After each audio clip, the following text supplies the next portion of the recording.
What's going on, Headliner Nation? Welcome back to the Fantasy Headliners. Kyle here with my tight end start and sit show for week 10 of the NFL season. Before we jump into it, let's double check those accuracy ratings from last week. And for tight ends last week, a really good week, 76%.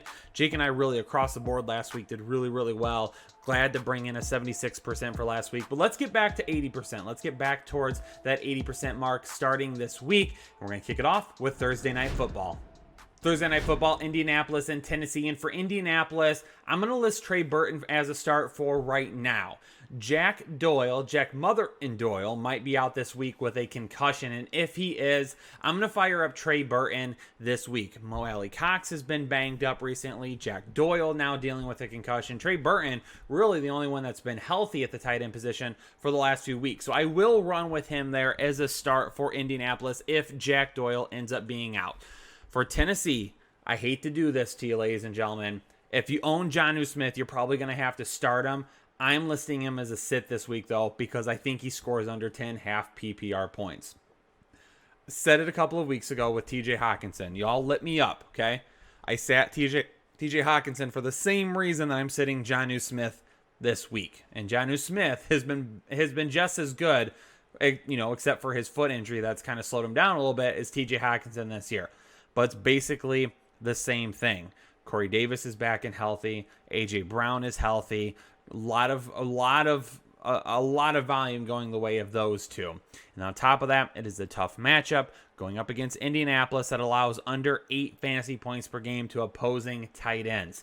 That's why I am going to sit Jonnu Smith this week. Now, if you own him, you probably have to start him. If you own somebody else that has more upside, I'm okay with you going with them this week. For me personally, I'm staying away from Smith, though, because I don't think the upside, unfortunately, will be there in week 10. For Philly and the Giants, I'm going to list Dallas Goedert as a start again. Now, his first game back a couple of weeks ago, underwhelming, but had the bye, has a week off, gets to rest a little bit more, should be back to full health and much better this coming week against the Giants. So I'll list Dallas Goedert as a start this week. Evan Ingram goes back into the start column for me, ladies and gentlemen, and I told you it could happen at any time. Over the last 3 weeks, the guy has 29 targets, and Philadelphia allows the third most fantasy points per game to opposing tight ends. You have to imagine that this week, Evan Ingram is going to be in a smash position and really should have fantastic upside going into this game. As far as tight ends go, not much to see on the Jacksonville side, but we're going to focus in on Green Bay and Robert Tonyan here. Going up against Jacksonville, that allows the 5th most fantasy points per game to opposing tight ends. Now, yes, sour taste in your mouth from last week. I've been saying it. Now that Devontae Adams is back, and now that Allen Lazard is going to be back, our time with Robert Tonyan is probably going to be up very soon. I thought possibly it would be up this coming week. However, it is such a good matchup, and the fact that Allen Lazard was not able to get on the field last week, I'm going to roll with him one more time. If Allen Lazard suits up this week and plays, and nothing else happens, well, moving forward, Robert Tonyan will probably not be a start for me anymore. So if you own him, you can possibly get one more week out of him before you have to move on and find other options. Logan Thomas had 6 targets last week, but wasn't really able to do anything with them. And that's why he continues to be my tight end kryptonite this year. Because Logan Thomas, whenever I list him as a start, he's a sit. Whenever I list him as a sit, he's a start. We're going to go back to him this week, though, because Alex Smith, I think, is going to be kind of a tier in terms of who he's targeting. McLaurin, J.D. McKissic, and or Antonio Gibson, and then Logan Thomas. So I'm going to go ahead and list him as a start going up against Detroit this week. And for Detroit, TJ Hawkinson's going to be a start for me because, you know why? If Kenny G's not there, the dude's pretty good. Okay, the issue has been his inconsistencies with Kenny G on the field. No Kenny G, though. Washington allowing the 6th most fantasy points per game to opposing tight ends. Good spot for him to put up some points this week. For Houston and Cleveland, Darren Fells, Jordan Akins back to kind of splitting those touches, splitting those snaps, splitting those targets. If one of the two was hurt, It works out well for us. Not that I'm wishing injury to anybody, but it works out well for fantasy owners because at that point they become startable each week. But if they're both on the field, they're splitting way too much time for us to rely on either of them. So they're both sits for me this week. For Cleveland, Austin Hooper, expecting him back this week. Houston does allow almost 15 fantasy points per game to opposing tight ends. I'm going to roll with Austin Hooper. I will list him as a start this week, kind of a low-end start because I think a lot of the volume ends up going to the wide receivers, and you get Nick Chubb back this week potentially. So he's a low-end start for me, but a start regardless. Gronkowski will be a start for me again this week. Ian Thomas will be a sit for me again this week. Gronkowski, I'm just telling you all, just be careful with it, okay? Because with the amount of players he has there now, he could really go from a guy that puts up 15 fantasy points per game down to 5 fantasy points per game. I mean, we know he's the tight end one there, right? We know that connection with Tom Brady is starting to carry over a little bit more. He's starting to get back to being his former self. Okay, but when you have Antonio Brown, Mike Evans, and Chris Godwin there, and you've got Leonard Fournette that you're including in the passing game as well, and you're running the football with both him and Ronald Jones, it makes for a very little volume to be going Gronkowski's way. So unfortunately, there's just not a whole lot of upside. The hope is, with like a lot of tight ends, he scores a touchdown. I hate to do it, but Hunter Henry, he will be a sit for me this week. I mean, he's seeing more than enough targets, okay? The targets are not the problem. It's just making the receptions bigger, okay? His yards per reception just has dropped dramatically from what we're used to seeing, and he's not scoring any touchdowns. If he was scoring, he'd be just fine, but he's not scoring any touchdowns. Going up against Miami, who allows the 7th fewest fantasy points per game to opposing tight ends, I'm skipping out, unfortunately, on Hunter Henry this week. Hopefully we can come back to him soon, because you know your boy loves some Hunter Henry. For Miami, Mike Gesicki, the Chargers do allow the 8th most fantasy points per game. I'll go ahead and list Gesicki as a start again this week. Again, it's just kind of like it's been with a lot of the other tight ends. It's great that we're listing him as a start, but 10 fantasy points and half PPR formats could be asking for a bit much. Honestly, we probably need to reevaluate how many fantasy points tight ends get, because 10 seems to be asking an awful lot of basically anybody not named Travis Kelce and Darren Waller. It's hard to sit Noah Fant. It's stupid to sit Darren Waller. So we know what we're doing with Darren Waller. For Noah Fant going up against Las Vegas that only allows 10 fantasy points per game, this was a tough one for me this week. I am going to list him as a start, but he's going to have low upside for me this week. And obviously, with Darren Waller, the dude sees more targets than anyone at the position outside of Travis Kelce, so you'll continue to roll with him on a weekly basis. Noah Fant might be a little bit riskier this week, though. Welcome to the Buffalo Bills and the Arizona Cardinals, where the tight end position is made up and they don't matter. For San Francisco this week, they're getting a great matchup with New Orleans for the tight end position. Here's how I'm going to break it down. To me, Ross Dwelly in half PPR and PPR formats is a start. I definitely think in such a great matchup, when we don't know what's going to happen with the wide receivers, he definitely could see more than enough volume. In standard leagues, I move away from Dwelly and I go to Jordan Reed, because I think Jordan Reed has the best opportunity for a touchdown. Both of these guys could end up being hits. Both of these guys could end up being misses. Both of them are high risks if you try to start them. And if you're in a half PPR or a PPR format, Ross Dwelly is probably your safest option to get you the amount of volume needed to score those 10 points. For Jared Cook on the other side, now Adam Troutman comes out last week and steals a touchdown from Jared Cook. F you, Adam Troutman. F you. Okay. Jared Cook, he's going to be a sit for me this week. San Francisco allows the 5th fewest fantasy points per game. They've only allowed 2 touchdowns to tight ends this year.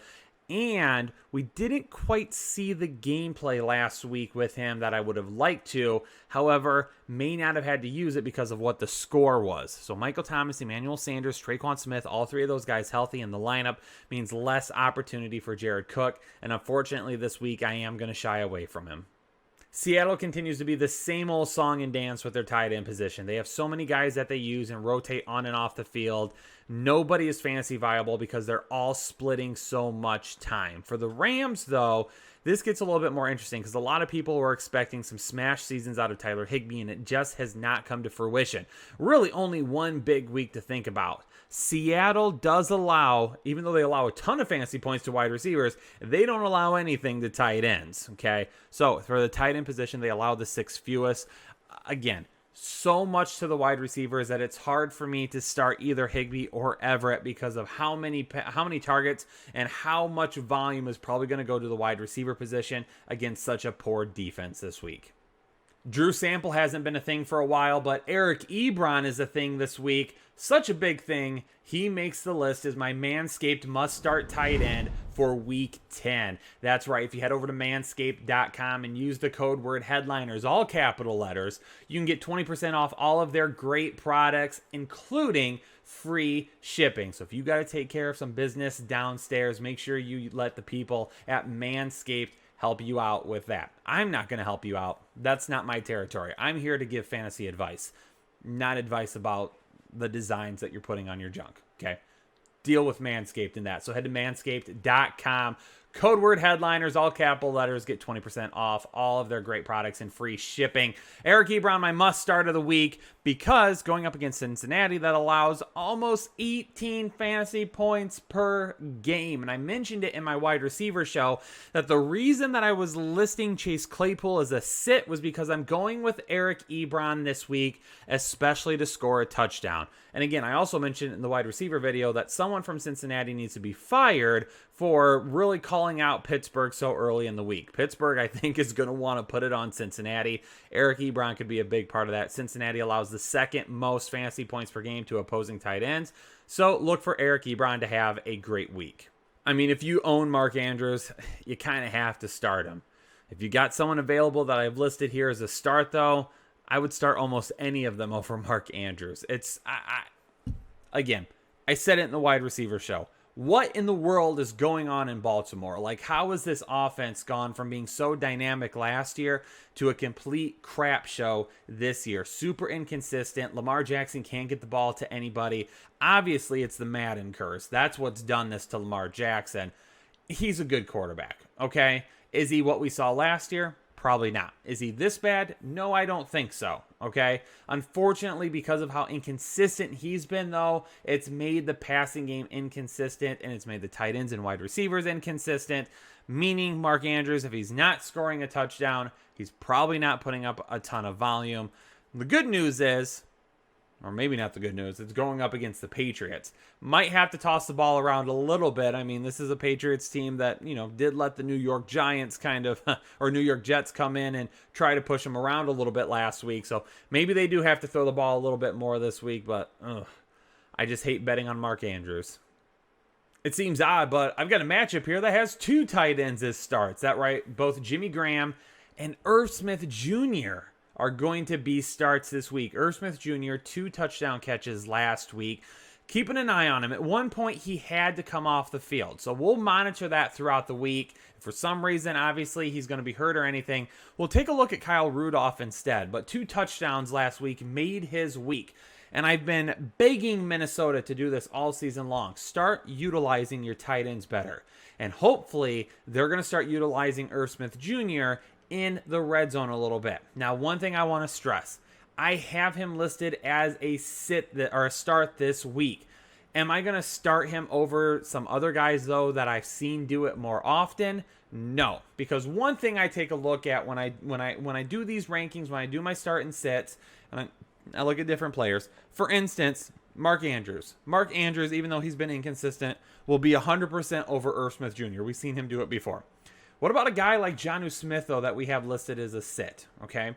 Again, just because I say start and sit doesn't necessarily mean, based on your league and your settings and what you need from your team, that you just automatically do that. That's why we give you a lot of information with these videos, and we don't just post it for you to look at. Okay, that's what happens when you do that. If you just take a look at start and sit, bail out, don't listen to the information, you're not doing what you need to prepare your lineup accurately. Okay, so if you take a look at a guy like Jonnu Smith, for me, Jonnu Smith has a ceiling up here, and he's got a floor like right here. Irv Smith Jr., his ceiling is higher than what Jonnu Smith's floor is, but not nearly as high as the ceiling, and his floor is well below it, okay? I think Irv Smith Jr., his floor, his ceiling could allow him to be, his ceiling could allow him to be over those 10 fantasy points, okay? But the floor is dramatically lower than what Jonnu Smith is, because we've seen Jonnu Smith do it over and over and over again this year. We haven't seen it from Irv Smith Jr. So if you have like a Jonnu Smith, I'm starting him over Irv Smith Jr. I just think Irv Smith Jr. on a safe side has a little bit better path to 10 points this week than what Jonnu Smith does. And that's the reason for that. And hopefully that makes sense. But again, that's why this position is so darn difficult to lock down sometimes.